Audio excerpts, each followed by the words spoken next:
आज हमारा live class नहीं हो पाएगा, नेट का स्पीड थोड़ा डाउन है, तो आज मैं आपको रिकॉर्डेड वीडियो दे रहा हूँ। हम लोग का टॉपिक जो कवर करना था वो गॉसेल लॉ था, गॉस का नियम था। हम लोग इलेक्ट्रिक फ्लक्स पढ़ लिए थे, इलेक्ट्रिक फ्लक्स इसको कहते हैं समझ लिए थे, इलेक्ट्रिक फ्लक्स कैसे निकालते हैं उसको भी कर लिए थे। यहाँ पे एक क्वेश्चन आता है बोर्ड लेवल पे कि find electric flux due two point charge.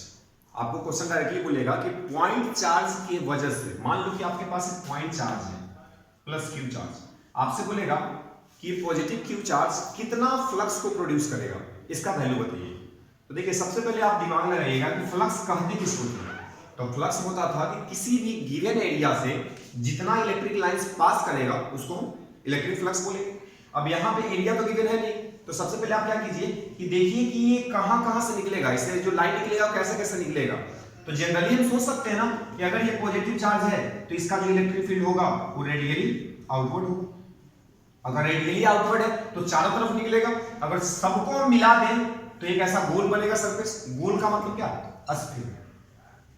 तो यहां पे हम सबसे पहले इमेजिन करके चलेंगे कि अगर हमारे पास कोई पॉइंट चार्ज है और हमको पूछा गया है कि पॉइंट चार्ज की वजह से फ्लक्स कितना ओरिजिनेट होगा, कितना प्रोड्यूस करेगा, तो उसका जो सरफेस बनेगा वो कैसा बनेगा? अस्फेरिकल। अब यहां से हम कैलकुलेट कर सकते हैं। देखिएगा यहां से अगर हम डायग्राम में दिखाना चाहें तो अगर ये सेंटर है और यहीं पे हम पॉइंट चार्ज मान रहे थे तो यहां से फ्लक्स ऐसे निकलेगा, ऐसे और डायरेक्शन में, जिसको हम रेडियली बोलते हैं, रेडियली आउटवर्ड निकल रहा है, इस तरह से फ्लक्स निकल रहा है। आपको बताना है कि टोटल फ्लक्स कितना निकल रहा है।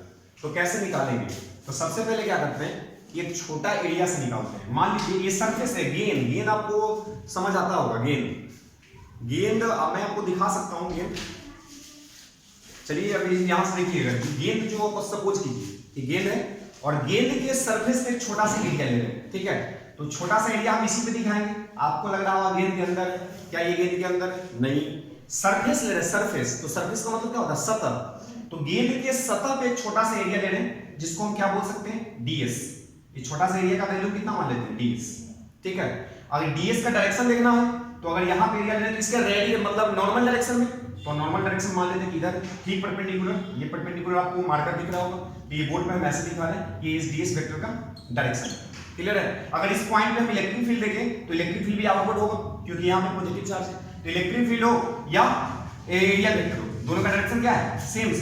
तो अगर दोनों का डायरेक्शन सेम है तो हम बीच का एंगल कितना लेंगे? 0। जैसे देखो ये बॉल है, इसके सेंटर में, इसके बीच में क्या है? चार्ज रखा गया। अब बीच में क्यों बोल रहे हैं कि यहां पे चार्ज था, हमको पता करना था कि कितना फ्लक्स बाहर निकलेगा। तो फ्लक्स तो चारों तरफ निकल रहा है, चारों तरफ को अगर हम सरफेस को मिला दें तो सरफेस कैसा मिलेगा? स्फीयर। और ये स्फीयर जैसा है। अब इस पे एक छोटा सा, देखिए यहां पे हम मार्क करते हैं, एक छोटा सा एरिया लेना है, तो ये छोटा सा एरिया हो गया।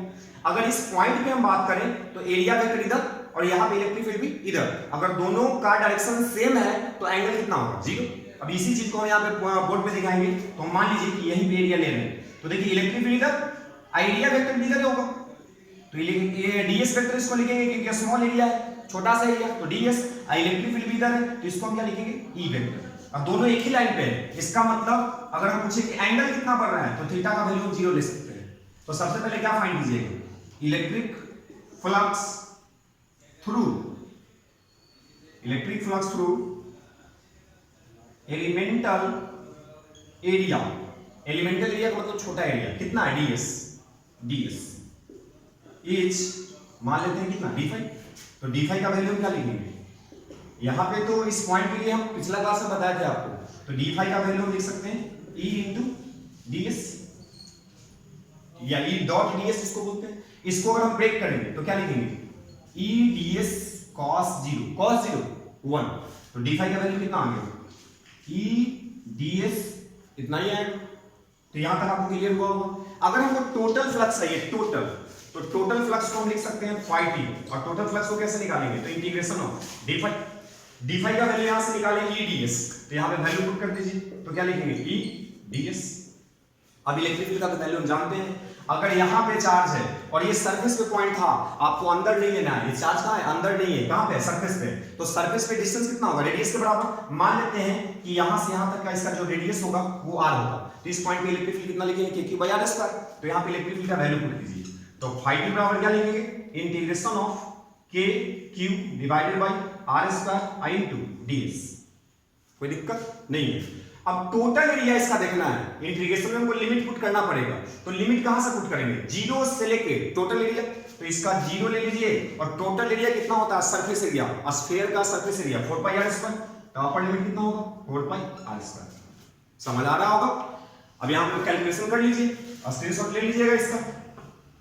तो देखिएगा यहां पे आगे अगर हम यहां से टोटल फ्लक्स का वैल्यू निकालना चाहें तो क्या लिखेंगे, के क्यू बाई आर स्क्वायर, तो कांस्टेंट है बाहर आ गया, ds का इंटीग्रेशन s होगा लिमिट 0 से 4 पाई आर स्क्वायर, तो लिमिट भी पुट हो गया, upper limit minus lower limit, तो कितना लिख सकते हैं 5t बराबर K Q by R square into 4 pi R square minus 0, तो 4 pi R square cancel, k का वैल्यू कितना होता है 1/4 पाई एप्सिलॉन नॉट, तो क्या लिखेंगे 4 पाई q k का वैल्यू 4 पाई एप्सिलॉन नॉट, 4 पाई मर गया, कितना बचा q बाई एप्सिलॉन नॉट। तो यहां से देखिएगा टोटल फ्लक्स कितना आ रहा है q by epsilon not. This is very important formula. आप ये डायरेक्टली आपको सवाल में कितना बार डायरेक्टली ये सवाल पूछा गया है, आप क्वेश्चन देख और उलटिएगा तो आपको दिख जाएगा। तो क्वेश्चन क्या था कि अगर आपके पास कोई पॉइंट चार्ज है, आपसे पूछा जाता है कि वो पॉइंट चार्ज कितना फ्लक्स को निकालेगा, प्रोड्यूस करेगा, तो डायरेक्टली याद रिजल्ट याद क्या रखिएगा q by epsilon not. Charge अगर q है तो q बाई एप्सिलॉन नॉट, अगर चार्ज बोले कि कैपिटल q है तो बोल देना capital q by epsilon not, अगर चार्ज q डैश है तो बोलेंगे q dash by epsilon not. समझ आ रहा होगा आपको। किसी भी पॉइंट चार्ज की वजह से उसके सराउंडिंग में कितना फ्लक्स ओरिजिनेट होगा, इसका वैल्यू कितना q बाई एप्सिलॉन। कैसे निकालते हैं आपको डेरिवेशन कराया गया, तो उम्मीद करता हूं कि आपको समझ आया होगा। अब इसके आगे हम पढ़ेंगे जो हमारा टॉपिक है गॉसेस लॉ। तो इसको मैं रफ करता हूं, आप स्क्रीनशॉट ले लीजिएगा।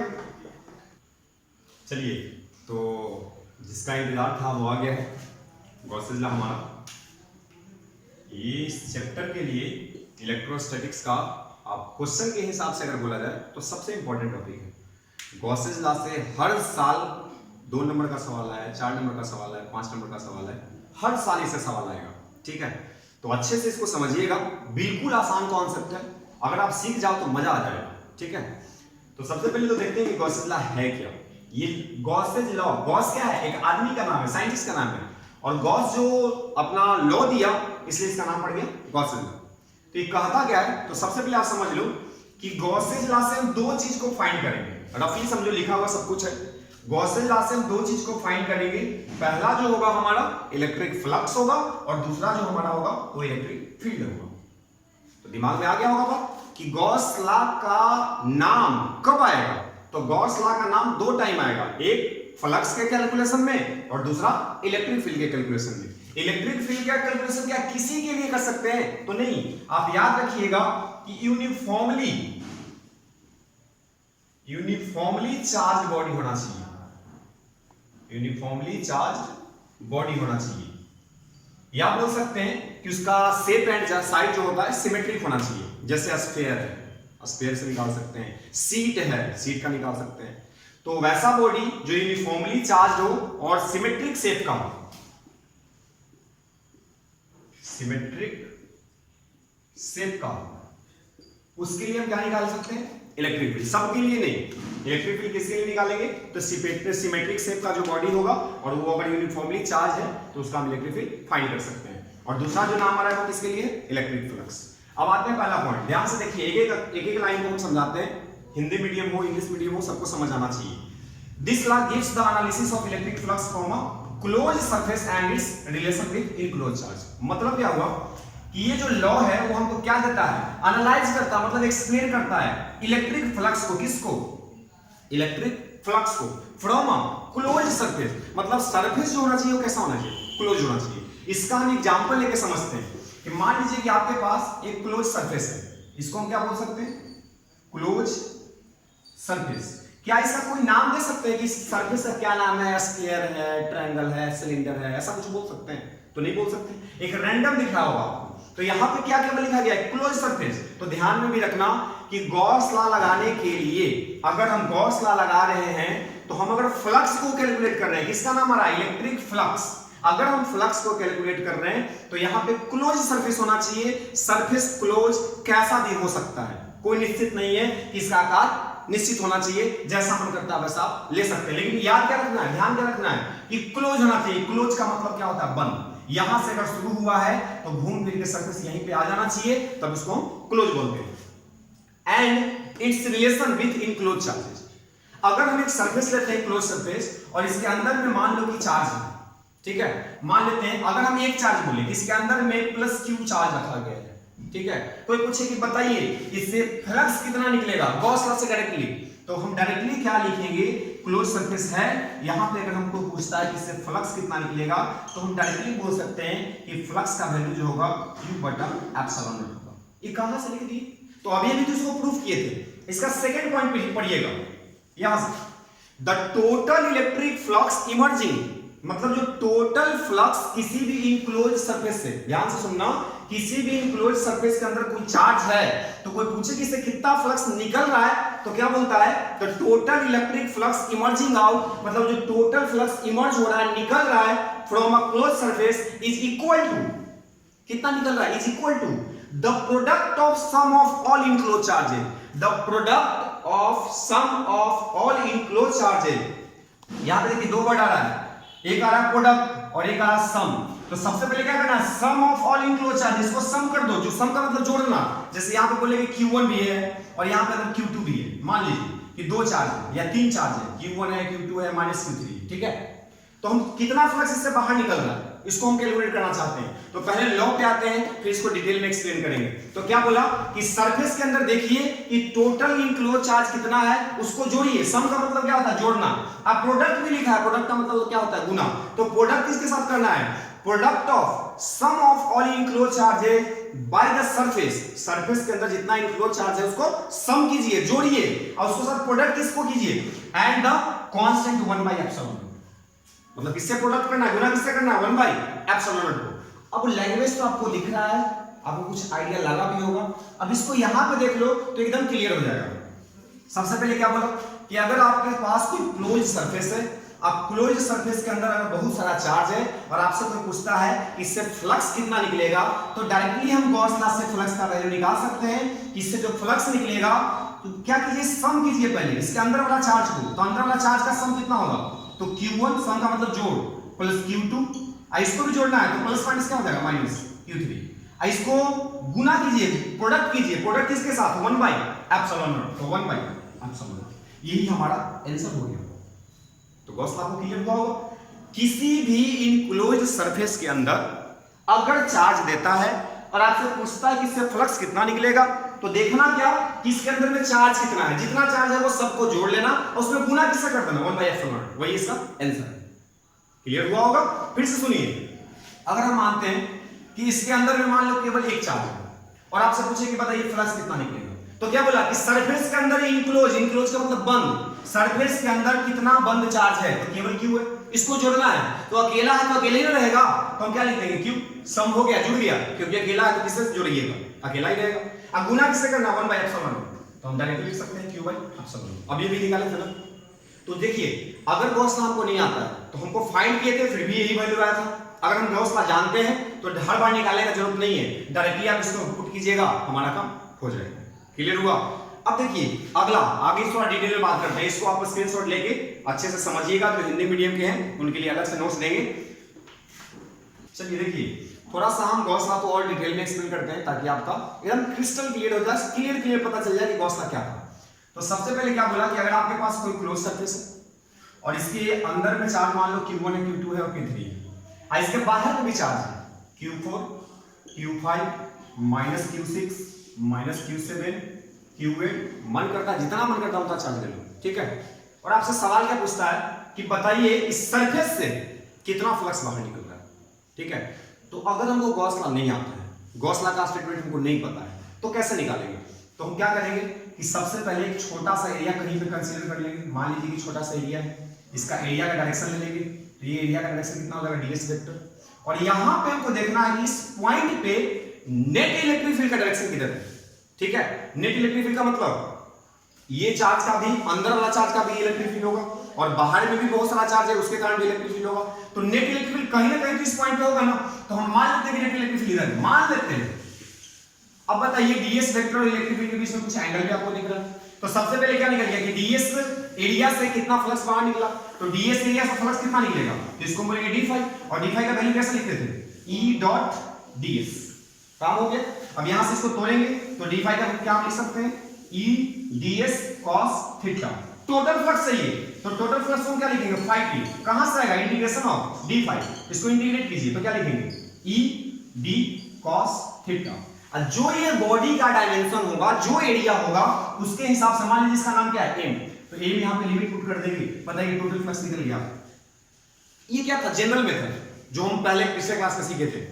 अब अगर हमको गॉस लॉ आ गया है तो इतना काम करने का जरूरत नहीं है, आप डायरेक्टली क्या करो कि अगर आपको टोटल फ्लक्स निकालना है तो क्या देखो कि इनक्लोज का मतलब बंद सरफेस के अंदर कौन कौन सा चार्ज है, जो भी चार्ज है सबको जोड़ दो, तो Q1 plus Q2 plus Q3, तो Q1 plus Q2 plus Q3, इसको डिवाइड किससे कर दो, एप्सिलॉन से। काम हो गया, यही हमारा आंसर है। यहां से आंसर निकालिए, यहां से आंसर निकालिए, दोनों वैल्यू क्या है, बराबर है। ठीक है, तो आज के बाद गॉस लॉ का पहला फार्मूला याद रखिएगा, कभी भी गॉस लॉ से अगर फ्लक्स निकालना है या इलेक्ट्रिक फील्ड निकालना है तो कौन सा फार्मूला लगाएंगे, तो इलेक्ट्रिक फ्लक्स बराबर होता है क्लोज इंटीग्रेशन। देखिए यहां पे इंटीग्रेशन में क्लोज मानिएगा, क्लोज का मतलब क्या होता है, गोल सिंबल है, इसका मतलब होता है कि इंटीग्रेशन हम बंद सरफेस पे कर रहे हैं, क्लोज सरफेस पे कर रहे हैं, इसको हम बोलते हैं क्लोज इंटीग्रेशन। क्या लिखेंगे, ई डॉट डीएस या ई डीएस या ई डॉट एस, डीएस का मतलब क्या, छोटा एरिया, तो ई डी डॉट डीएस, यहां पे जो भी लिमिट होगा वहां पे पुट कर देंगे, इसका वैल्यू जो भी आएगा वो गॉस लॉ से हिसाब से या गॉस के नियम जो लगाएंगे उससे भी वैल्यू इक्वल आएगा। तो यहां पे क्या लिखेंगे कि टोटल इनक्लोज चार्ज का सम, ये सिंबल किसका होता है, सम का, ये सिंबल सम का होता है, तो क्या लिखेंगे, इसका मतलब क्या है, summation of enclose charge R divided by epsilon. ये डायरेक्टली हम फार्मूला यूज कर सकते हैं। ठीक है, ये गॉस लॉ का स्टेटमेंट है, मैथमेटिकल फार्मूला है कि गॉस लॉ क्या कहता है कि किसी भी क्लोज सरफेस से कितना टोटल फ्लक्स निकल रहा है, तो हमारा ओल्ड मेथड, बेसिक मेथड क्या है कि छोटा सा एरिया जैसे निकालो और उसको जोड़ दो तो टोटल फ्लक्स निकल जाएगा। लेकिन गॉस लॉ क्या बताया कि शॉर्टकट, एरिया देखने का जरूरत नहीं है, आप क्लोज सरफेस को देखो, इसके अंदर कितना चार्ज है उसको देखो, सबको जोड़ो और सबको जोड़ के किससे डिवाइड कर दो, एप्सिलॉन से, डायरेक्टली रिजल्ट आ जाएगा। एक बात यहां पे याद रखना, अगर यहां पे कोई पूछे कि जो इलेक्ट्रिक फील्ड है, ये वाला इलेक्ट्रिक फील्ड, ये किसके वजह से है, क्या ये नेट इलेक्ट्रिक फील्ड है इनक्लोज चार्ज की वजह से, या नेट इलेक्ट्रिक फील्ड है ड्यू टू ऑल चार्ज की वजह से, तो याद रखिएगा ये नेट इलेक्ट्रिक फील्ड है ड्यू टू ऑल चार्ज। ऐसा थोड़ी है कि इनक्लोज चार्ज की वजह से इलेक्ट्रिक फील्ड है, इसके वजह से भी है, इसके वजह से भी है, इसके वजह से भी है, सबके वजह से है ना। तो ये जो इलेक्ट्रिक फील्ड है केवल इनक्लोज चार्ज का नहीं है, इसको हम क्या बोलेंगे, net electric field due to all charges, net electric field due to all charges. तो आपको उम्मीद करता हूं ये गॉस लॉ समझ आया होगा कि कैसे हम इसका फ्लक्स निकालते हैं। ठीक है,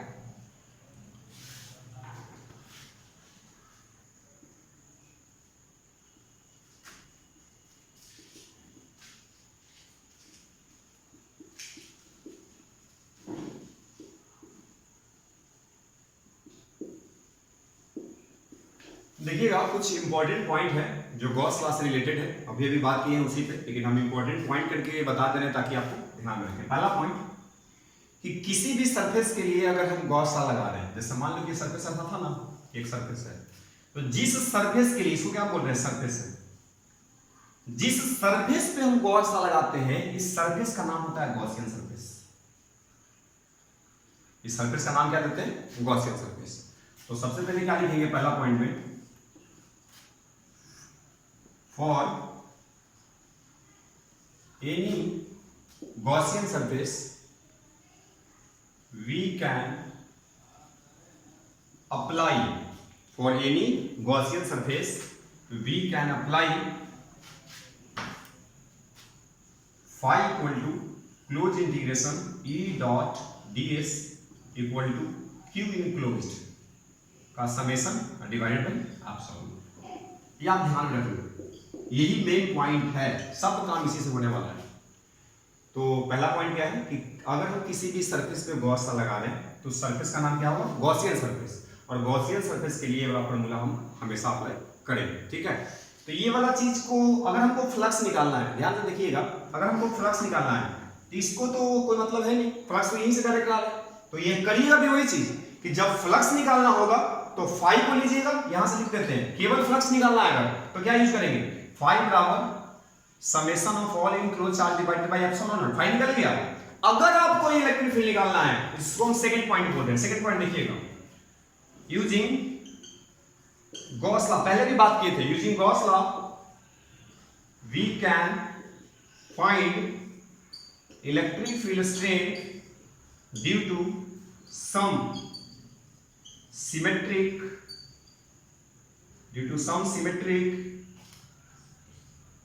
चार्ज कॉन्फ़िगरेशन या डिस्ट्रीब्यूशन।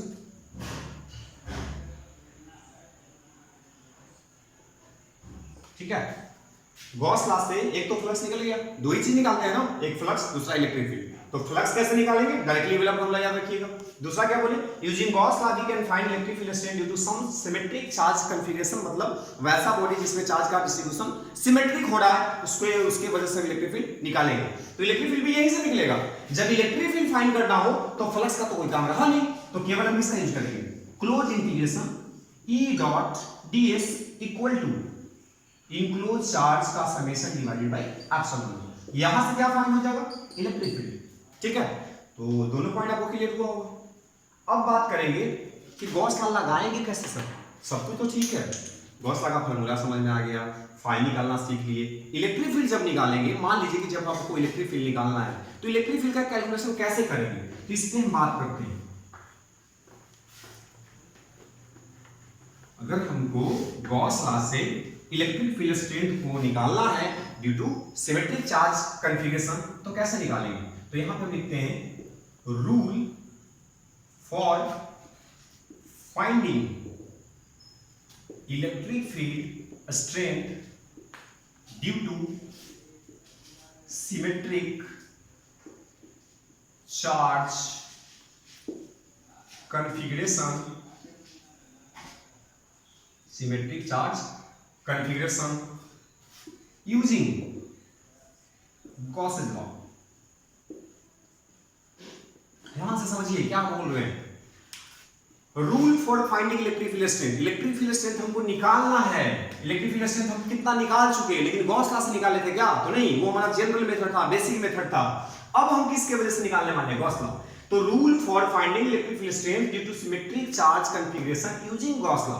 अगर हम गॉस लॉ को यूज करके किसी भी सिमेट्रिक चार्ज कॉन्फ़िगरेशन बॉडी के वजह से अगर हम इलेक्ट्रिक फील्ड फाइंड करना चाहते हैं तो कैसे फाइंड करेंगे, इसका क्या स्टेप है। तो रूल नंबर 1 याद रखिएगा, रूल नंबर फर्स्ट, कि जिस पॉइंट पे आपको इलेक्ट्रिक फील्ड निकालना है, ठीक है, जिस पॉइंट पे आपको इलेक्ट्रिक फील्ड निकालना है वो पॉइंट जरूरी है कि गॉसियन सरफेस पे होना चाहिए। यही इंपॉर्टेंट पॉइंट है। देखिए हम लिखते हैं इसको, the point at which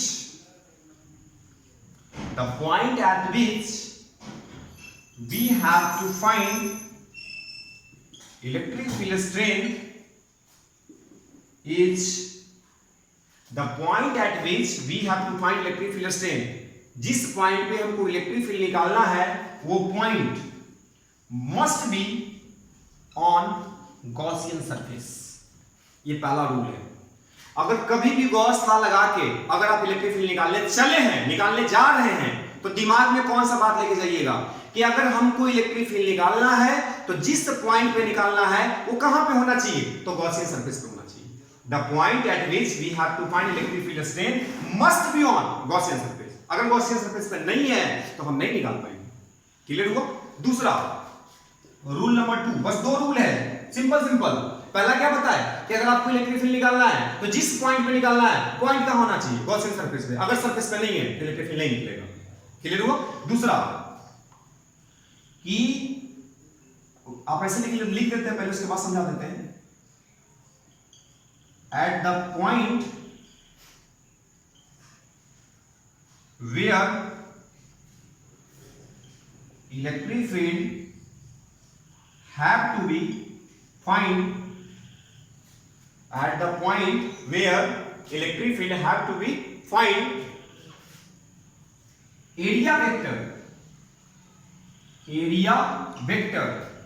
and electric field vector, shortcut में लिख रहे हैं area vector and electric field vector must be, इधर लिख देते हैं मस्ट बी पैरेलल और परपेंडिकुलर, मस्ट बी पैरेलल और परपेंडिकुलर। अब दोनों पॉइंट यहां पे क्लियर करते हैं। पहला क्या पता है कि अगर आप कोई भी चार्ज बॉडी के वजह से इलेक्ट्रिक फील्ड निकालने चले हैं तो जिस पॉइंट पे आपको इलेक्ट्रिक फील्ड निकालना है ध्यान क्या रखना कि वो point must be Gaussian surface पे होना चाहिए। दूसरा कि जिस पॉइंट पे हम निकालने वाले हैं उस पॉइंट पे एरिया वेक्टर और इलेक्ट्रिक फील्ड वेक्टर या तो पैरेलल होना चाहिए या तो परपेंडिकुलर। अगर ये दोनों में से कोई नहीं हो रहा है तो फिर भी नहीं फाइंड होगा। तो दो कंडीशन को सेटिस्फाइड करना चाहिए तभी हम गॉस लॉ से इलेक्ट्रिक फील्ड को निकाल पाएंगे। पहला कि पॉइंट सरफेस पे, दूसरा कि जिस पॉइंट पे निकालना है वहां पे एरिया वेक्टर और electric field vector must be parallel और परपेंडिकुलर। एक छोटा सा एग्जांपल कर लेते हैं, बाकी इसका एक्सप्लेनेशन या और एग्जांपल आगे क्लास में करेंगे। आज हम एक डेरिवेशन करते हैं सिंपल सा, ध्यान से समझना। आपको निकालना है electric field strength due to point charge in its surrounding,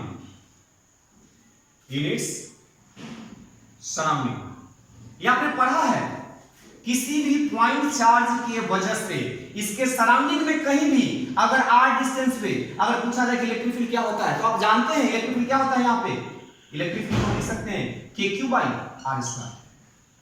कैसे निकालते थे तो यहां पे इस चार्ज को रखते थे, याद कीजिए पिछला वाला, अगर इस पॉइंट चार्ज की वजह से हमको यहाँ पे इलेक्ट्रिक फील्ड निकालना है तो यहाँ पे टेस्ट चार्ज रखते थे, इसके बाद फोर्स निकालते थे और फोर्स को चार्ज से भगा देते थे तो क्या निकल के आता था इलेक्ट्रिक फील्ड। लेकिन क्या अब हमको ऐसे निकालना है? नहीं, हम गॉस लॉ पढ़ रहे हैं तो गॉस लॉ से निकालना है। देखिएगा सिंपल सा है, एक लाइन में बनेगा।